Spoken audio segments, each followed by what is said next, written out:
ভাঙড়ে চলছে ক্ষমতা দখলের লড়াই। শওকত শিবিরের বিরুদ্ধে বিস্ফোরক আরাবুল কাইজারের অনুগামীরা। ভোটের আগে ফের আগুন ভাঙড়ে। তৃণমূলের অন্দরে গোষ্ঠী যুদ্ধ।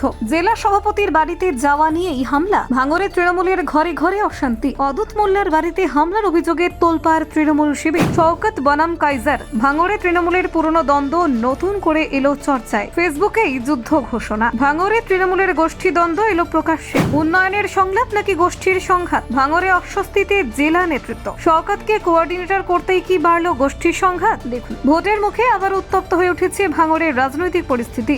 তৃণমূল কংগ্রেসের অন্দরের গোষ্ঠী দ্বন্দ্ব নতুন করে সামনে এসেছে ভাঙড় 2 পঞ্চায়েত সমিতির কর্মাধ্যক্ষ অদূত মোল্লার বাড়িতে হামলার অভিযোগকে ঘিরে। এই ঘটনার কেন্দ্র করে রাজনৈতিক মহলে শোরগোল শুরু হয়েছে এবং দলের অন্দরের বিরোধ আরও প্রকাশ্যে চলে এসেছে। অভিযোগ উঠেছে, এদিন রাতে অদূত মোল্লার বাড়িতে হামলা চালানো হয় এবং গালাগালি করা হয়। এই ঘটনার পেছনে রাজনৈতিক কারণ রয়েছে বলে দাবি তৃণমূলের একাংশ নেতাদের।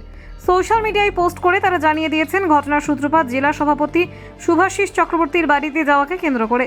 ফেসবুকে একাধিক পোস্টে দাবি করা হয়েছে জেলা সভাপতির সঙ্গে দেখা করতে যাওয়ার প্রতিক্রিয়াতেই এই হামলা। আরাবুল ইসলামের পুত্র হাকিমুল ইসলাম, প্রদীপ মণ্ডল সহ আরাবুল কাইজার অনুগামীরা এই অভিযোগ প্রকাশ্যে এনেছেন। তাদের পোস্টে স্পষ্টভাবে অভিযোগের তীর শওকত মোল্লা অনুগামীদের দিকে ছোড়া হয়েছে। তৃণমূলের অন্দরে এই মুহূর্তে উন্নয়নের পাঁচালির পর উন্নয়নের সংলাপ কর্মসূচি ঘিরে নতুন করে দায়িত্ব বন্টন করা হয়েছে।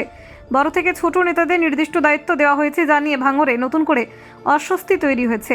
এই তালিকায় কাইজার আহমেদ, হাকিমুল ইসলাম, প্রদীপ মণ্ডল সহ একাধিক শওকত বিরোধী নেতার নাম থাকায় গোষ্ঠীদ্বন্দ্ব আরও তীব্র হয়েছে। সূত্রের খবর, এদিন শওকত বিরোধী তৃণমূল নেতারা জেলা সভাপতি শুভাশিস চক্রবর্তীর বাড়িতে যান। সেই বৈঠকের পরেই রাতের অন্ধকারে অদূত মোল্লার বাড়িতে হামলার ঘটনা ঘটে বলে অভিযোগ। এই ঘটনাকে রাজনৈতিক প্রতিহিংসার ফল বলে ব্যাখ্যা করেছেন একাংশ তৃণমূল নেতা। ঘটনাকে কেন্দ্র করে সোশ্যাল মিডিয়ায় দুই গোষ্ঠীর মধ্যে তীব্র তরজা শুরু হয়েছে। একে অপরের বিরুদ্ধে অভিযোগ পাল্টা অভিযোগ ভরে উঠেছে ফেসবুক। দলের অভ্যন্তরীণ বিষয় এইভাবে প্রকাশ্যে চলে আসায় তৃণমূলের অস্বস্তি যে বেড়েছে তা স্পষ্ট। ভাঙড়ে এই ধরনের গোষ্ঠী কোন্দল নতুন নয়। সাম্প্রতিক কয়েক মাসে একাধিকবার তৃণমূলের অন্দরের দ্বন্দ্ব প্রকাশ্যে এসেছে।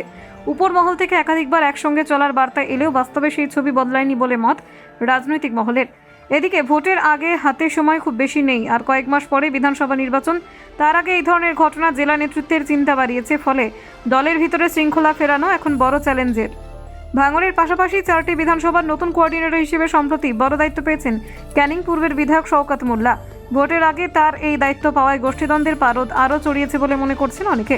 শওকত মোল্লাকে কেন্দ্র করে ভাঙড় রাজনীতিতে দীর্ঘদিন ধরে দুটি শক্তিশালী শিবির তৈরি হয়েছে। একদিকে শওকত অনুগামীরা, অন্যদিকে আরাবুল কাইজার ঘনিষ্ঠ নেতারা। এই দুই শিবিরের দ্বন্দ্বে মাঝে মধ্যে উত্তপ্ত হয়ে উঠছে ভাঙড়। অদূত মোল্লার বাড়িতে হামলার অভিযোগ সেই পুরনো দ্বন্দ্বকেই নতুন করে উস্কে দিয়েছে। যদিও এখনো পর্যন্ত পুলিশের তরফে কোনো গ্রেফতার কিংবা নির্দিষ্ট তথ্য প্রকাশ্যে আসেনি, তবু রাজনৈতিক চাপানোত্তর থানার নাম নিচ্ছে না। সাধারণ মানুষের মধ্যে এই ঘটনাকে ঘিরে উদ্বেগ বাড়ছে। Bureau report, news prime Times.